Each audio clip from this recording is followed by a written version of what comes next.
আসসালামু আলাইকুম বন্ধুরা, অনেক দিন পর একটা ভিডিও নিয়ে আসলাম। আসলে ভিডিও আনতে চাই না, তারপরেও কি করব।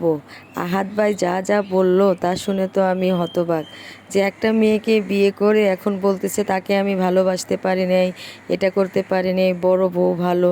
আচ্ছা, আমি আর একটা কথা হলো, যে একটা মেয়েকে যদি আপনি ভালোবাসতে যদি নাই পারবেন, সে যদি মনেই হয় লোভী, আপনার অর্থ দেখে সে বিয়ে বসছে, তাহলে তাকে তখন বিয়ে না করলেও পারতেন। আপনি যেহেতু বড় বউকে এতই ভালোবাসেন, সেই বড় বউ নিয়ে সংসার করতে পারতেন। তাহলে একটা মেয়েকে এমনি সংসারের এনে এত ঝামেলা করার কি কোনো প্রয়োজন ছিল? এসবের কোনো প্রয়োজন, এগুলো হলো তাদের আসলেও ভিউ বাড়ানোর একটা ধান্দা। এখন একটাকে এটাকে এটাকে ভালো লাগতেছে না, এখন এটাকে ছেড়ে দিয়ে আবার কি করবে, তারা আর একটা নতুন একটা ঘটনা ঘটবে, বা আর একটা বিয়ে করবে, বিয়ে করে আবার আর একটা বাচ্চা হবে। এরকম করে তাদের এটা যে হলো লাইফ, এটা হলো তাদের ভিউ বাড়ানোর একটা ধান্দা।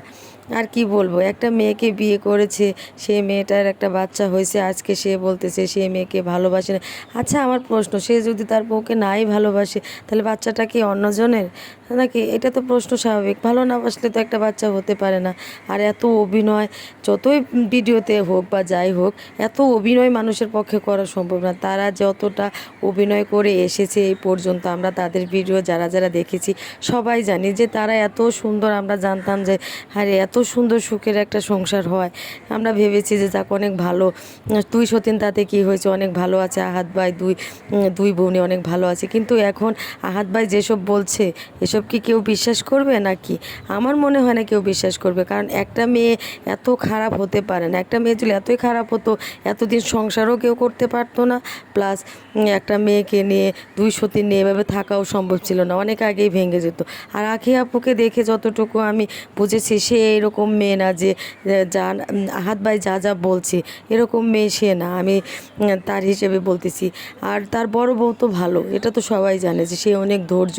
কারণ একটা মেয়ের ধৈর্য না হলে, কতটা ধৈর্য হলে সে তার স্বামীকে আরেকটা বিয়ে দিতে পারে, এটাও প্রশ্ন। আর সেকেন্ড বিষয় হতে পারে যে তাদের এটা প্ল্যানও হতে পারে তাদের ভিউ বাড়ানোর জন্য। আমি এসব বিষয়ে যাব না, তবে একটা কথাই বলবো, একটা বাচ্চা হওয়ার পর আহাদ ভাই যা করতেছে এটা একদমই ঠিক করতেছে না।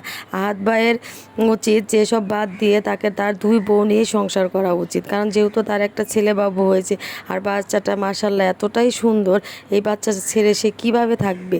যতই তার আর একটা বাচ্চা থাক না কেন, সেই বাচ্চার প্রতি তো তার একটা মায়া, একটা ভালোবাসা, অনেক কিছুই জন্মেছে। সেই ক্ষেত্র থেকে আমি বলতে পারি তার এইভাবে বউকে ছেড়ে দেওয়া একদম ঠিক হবে না। তার বাচ্চাটার জন্য অবশ্য আঁখি আপু যেমনই হোক তাকে মানিয়ে নেওয়া উচিত। এটা সংসার জীবনে একটা সমস্যা থাকবে, সংসার জীবনে কেউ স্মুথলি সবটা করতে পারে না। সেই হিসাব থেকে বলবো যে তাকে সবটা মানিয়ে নেওয়াই আমার কাছে বেস্ট মনে হয়। আপনাদের কার কাছে কি মনে হয় সেটা আমি জানি না, তবে আমার মন্তব্য এটাই যে যেহেতু একটা বাচ্চা হয়ে গেছে, একটা মেয়ের নামে এসব ব্লেম না দিয়ে সেই মেয়েটাকে নিয়ে সংসার করেন। আর একটা মেয়ে কখনোই তার সংসার ছেড়ে যাবে না, সে যেহেতু তার অনেক একটা পুরনো অতীত ছেড়ে আপনার কাছে এসেছে, তাই তাকে এভাবে আপনার ছুঁড়ে ফেলাটাও একদম ঠিক হবে না। আমি ভাইয়া যতটুকু জানি সেই হিসাবে বলতেছি, যে এখন আপনাদের ভিতরে কি হয়েছে, কতটুকু কি হয়েছে তা জানি না, তবে এইভাবে আপনার বউকে ছেড়ে দেওয়া ঠিক হবে না। আর আপনার বড় বউ এত ভালো, এত ভালো, এটা তো আপনার বড় বউ নয়, আপনার বড় বউ তো ছিল আগেরটা, তার কোনো দাম নেই, ছোটোটার কোনো দাম নেই, শুধু তাকে দাম দিয়ে যাচ্ছেন। হ্যাঁ, সে অবশ্যই ভালো দেখে একজন পুরুষ মানুষ এতটা তাকে দাম দিচ্ছে, তাই বলে যে আঁখি আপু খারাপ? আঁখি আপুর অনেক ভিডিও দেখছি, অনেক মানিয়ে নেওয়া দেখছি, যতই ভিডিওতে হোক সে কিন্তু সবসময় হাসি খুশিভাবে দুই বউ এত সুন্দরভাবে থেকেছে, যে এটা শুধু যে বড় বউয়ের প্রাধান্য হবে তা নয়, কিন্তু এখানে আঁখি আপুরও কিন্তু অনেক আছে।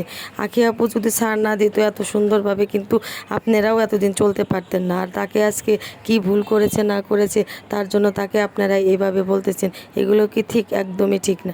আমি তাই লাস্ট পর্যন্ত একটাই কথা বলবো, এগুলো ভিউ দিয়ে সংসার চলে না ভাইয়া। তাই বলবো যে আপনারা আবার মিল হয়ে যান, আপনাদের জুটিটা আসলেও খুবই সুন্দর, আমার খুবই ভালো লাগে। আঁখি আপু একদম নরম স্বভাবের একটা মেয়ে, সে অতটা পেঁয়াজ গোছ বোঝে না, আপনারা যতটা যেভাবে বলতেছেন সে সে এটা ওইটা, সে অনেক কষ্ট করে আপনার কাছে এসেছে, তাই তাকে লোভী বলাটাও আপনার বড় ভুল হবে। কারণ আপনি তাকে যদি অর্থ না দিতেন সে কিন্তু আপনার কাছ থেকে সে জোর করে নিত না। আর তার কিন্তু কোনো ইউটিউব চ্যানেল বা কোনো কিছু নেই, আপনি কিন্তু তাকে যতটুকু দেওয়ার দিয়েছেন, তাই তাকে এইভাবে প্লিজ বলবেন না। আমরা চাই আপনি দুই বউ নিয়ে, যেহেতু দুইটা বাচ্চা হয়েছে, সেই দুই বাচ্চা নিয়ে সংসার করেন, এটাই আমরা চাবো। ভাইয়া আপনার কাছে একটা রিকোয়েস্ট, যদি ভিডিওটা দেখেন আমি একটা কথা বলবো, আপুকে আবার ফিরিয়ে নিয়ে আসেন। যা হয়েছে সেটা ভুলে যান, কারণ লাইফটা এরকমই, একটা সিম্পল বিষয় থাকবে, সংসারে যে কোনো সমস্যা থাকবে, এই তাই সব কিছু মানিয়ে নেওয়াই চলা ভালো। আর আপনার ছেলেটা মাশাআল্লাহ এতটাই সুন্দর, তাই প্লিজ আপুকে আর ছেড়ে দিবেন না, এইটুকুই আমার বলার, আর কিছু না। আপনারা ভালো থাকেন, সুখে থাকেন, এটাই চাবো। আপনাদের আরও সুন্দর ভিডিও দেখতে চাই।